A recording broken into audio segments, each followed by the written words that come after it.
post-colonial part, they feel that these are the current ruling elites who believe that the only way Africa can develop is by demanding more foreign aid and also more power to the state. And they are totally different from the cheetah generation.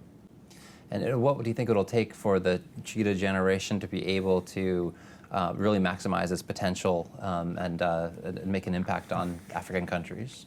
I think right now we see more and more cheetahs go into government. Go into the private sector to start things for themselves, especially in the IT sector and also in the food processing business. And as more and more cheetahs become successful, and people can see that at least there is life outside the government. They don't have to drive cars for the World Bank. They don't have to drive cars for the government. In order to get guaranteed income, they can provide alternative bus service for the people.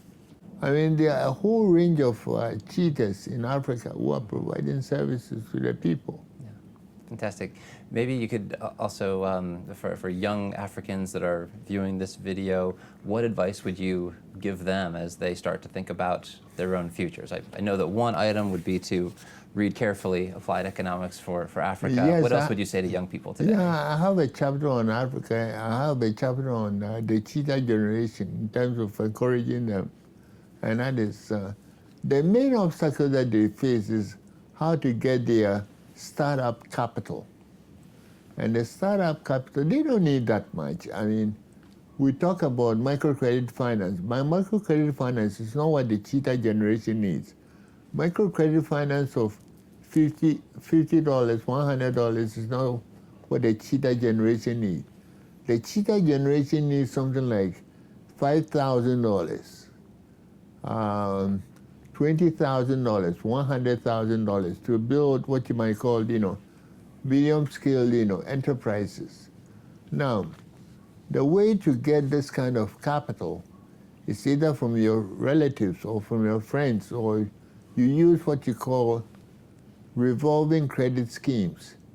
By revolving credit scheme, we have this in traditional Africa where the persons, say 10% will contribute something like $100 into a pot. And when the amount of money in that pot reaches, say, $1,000, and then they will take turns and take their funds and use that funds to buy a sewing machine or to buy a canoe or to expand their farms. It was the same concept of revolving credit that the Grameen Bank in Bangladesh used to become a multi-billion-dollar operation. Now the Cheetah Foundation, the cheetahs can also build upon something similar.